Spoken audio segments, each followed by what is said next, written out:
बिस्मिल्लाहिर्रहमानिर्रहीम। Dear second year student, अस्सलाम वालेकुम।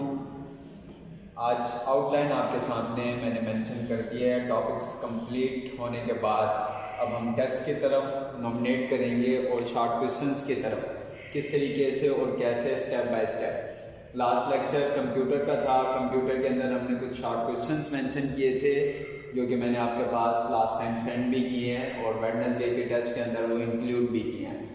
आगे टॉपिक्स मैंने मेंशन कर दिए हैं। सबसे पहले आपके पास है एस्टिमेशन। एस्टिमेशन के फर्स्ट चैप्टर है आपके पास, जिसमें से हमने सिर्फ शॉर्ट डेफिनेशंस पिक करनी है। अब वन बाय वन ये डेफिनेशंस मैंने आपके पास सेंड करनी है और लेक्चर के अंदर रिकॉर्ड करके भेजनी है।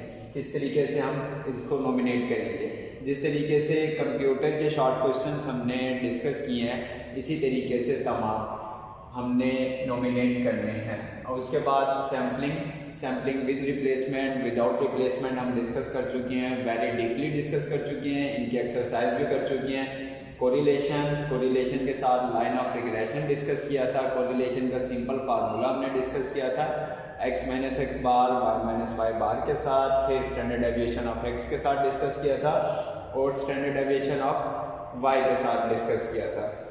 सेम इसी के साथ नेक्स्ट टॉपिक हमने डिस्कस किया था टाइम सीरीज।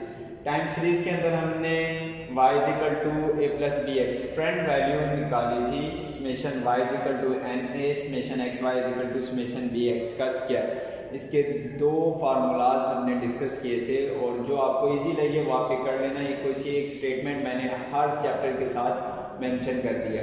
टाइम सीरीज के अंदर हमने मूविंग एवरेज को भी डिस्कस किया था। मूविंग एवरेज के अंदर 2 से 3 कैटेगरीज थी। 2 year moving average, 3 year moving average, 4 year moving average. 4 year moving average के अंदर क्यू से मेंशन कर देता था क्वार्टाइल मूविंग एवरेज मींस के 4 ईयर्स को जमा करना और उसके बाद 4 पर उसको डिवाइड कर देना।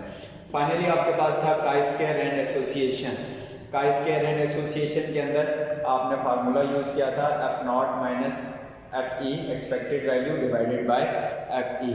वेरी डीपली इन न्यूमेरिकल्स को हम डिस्कस कर चुके हैं। अब इनके एज असाइनमेंट्स आपके पास डेली आएंगे और आपने उनको करना होगा। हर चैप्टर के 5 से 6 क्वेश्चन जो हैं वो आपको मिलेंगे और आपने उनको सॉल्व करके भेजना होगा with MCQs and with short questions. With MCQs means के हर बुक के लास्ट में आपके पास एमसीक्यूज भी हैं और शॉर्ट क्वेश्चंस भी हैं, वो नॉमिनेट कर दिए जाएंगे। आपने करना होगा। मेजर मेंशन है एस्टिमेशन। एस्टिमेशन एक अंदाजे को कहते हैं कि आपने पिक करना है हेड और टेल। जिस तरीके से प्रोबेबिलिटी होती थी कि अंदाज़ा लगाया जाता है कि हेड आएगा या टेल आएगा, इसी तरीके से इसके शॉर्ट क्वेश्चन हैं। ये आपके पास एक आउटलाइन थी। इस आउटलाइन के मुताबिक जो है वो हमने तमाम चैप्टर्स को रिवाइज करना है और इसी के साथ इसकी आपके पास असाइनमेंट जो है वो डेली मेंशन कर दी जाएगी। स्टैटिस्टिक के अंदर ये 5 to 6 चैप्टर्स हैं जो कि हमने डीपली एज ए नोटिफिकेशंस के मुताबिक इसको सिलेबस को कवर करना है एक्सरसाइज के साथ। उम्मीद है कि आप इसको अपने पास सेव रख लेंगे इन टॉपिक्स को कि हमने कैसे करना है। थैंक्स।